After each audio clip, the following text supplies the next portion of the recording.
Okay, so next है first law of thermodynamics. First law of thermodynamics physics का जो है वो कैसे है देखें ध्यान से। अगर लेट सपोज हमारे पास यहाँ पे एक सिलेंडर है और सिलेंडर के अंदर हमने एक हीटर लगा रखा है, ठीक है, अंदर गैस भरी हुई है और अबाउ साइड हम लगा लेते हैं एक मूवेबल पिस्टन। देखें ध्यान से फर्स्ट लॉ ऑफ थर्मोडायनेमिक्स क्या है।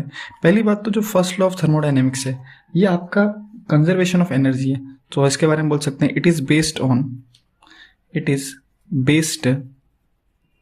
On conservation of energy.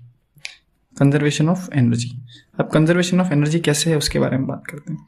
Heater से लेट सपोज आप एनर्जी दे रहे हो, तो हीटर से जो आप हीट सप्लाई कर रहे हो that is equal to what, q. अब जो आपने हीट सप्लाई करी तो गैस जो है वो क्या करेंगी, कुछ एनर्जी तो अपने पास रख लेंगी और कुछ एनर्जी का फर्दर क्या करेंगी आगे वर्क। तो कुछ तो अपने पास उन्होंने स्टोर्ड कर लिया, जो स्टोर्ड कर लिया उसको अपन बोलेंगे इंटरनल एनर्जी। उनकी इंटरनल एनर्जी में चेंज आया, ये हीट सप्लाइड है।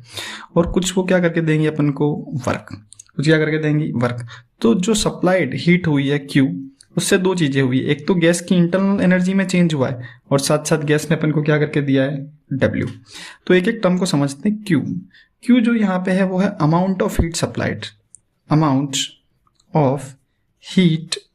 सप्लाइड। क्लियर। अच्छा, इसमें साइन कन्वेंशन भी ले लेते हैं साथ में। अगर लेट सपोज आपने हीट सप्लाई करी है, हीट सप्लाइड मतलब आपने हीट दी है हीटर से, तो हीट सप्लाइड के केस में Q जो होगा वो कैसा होगा, पॉजिटिव। लेकिन मान लो गैस ने हीट बाहर निकाली है, that means heat rejected, system ने हीट बाहर निकाली है, हीट रिजेक्टेड। अगर हीट रिजेक्ट करी है तो उस केस में जो आपका साइन होगा Q वो क्या हो जाएगा, नेगेटिव। आगे बात करते हैं इंटरनल एनर्जी KTG में हम डिटेल से पढ़ते हैं, लेकिन मैं बता देता हूँ इंटरनल एनर्जी जो होती है गैस की वो कितनी होती है, F/2 nR डेल्टा T। यहाँ पे डेल्टा T क्या है, चेंज इन टेम्परेचर। वर्क की बात करें तो वर्क के बारे में पहले हम पूरी डिटेल में देख चुके हैं, हर एक प्रोसेस का वर्क कितना होता है, कब पॉजिटिव साइन आएगा, कब नेगेटिव साइन आएगा। लेकिन ये पूरी में एक चीज बहुत ध्यान रखने की जरूरत है फिजिक्स में कि जब हम वर्क की बात करते हैं तो हम बात करते हैं वर्क। जब भी मैं कभी वर्क बोलता हूं तो इसका मतलब होता है वर्क डन बाय द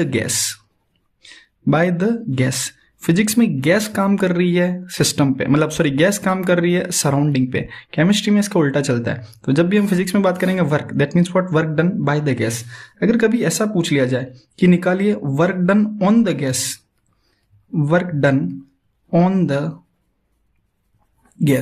अगर work done on the gas निकालना है तो आपको क्या करना है, minus times of work done by the gas. Okay, तो ये आप ध्यान रख सकते हैं, ऑन पूछा है या बाय पूछा है। क्लियर। तो बेसिक लॉ ऑफ थर्मोडायनेमिक्स।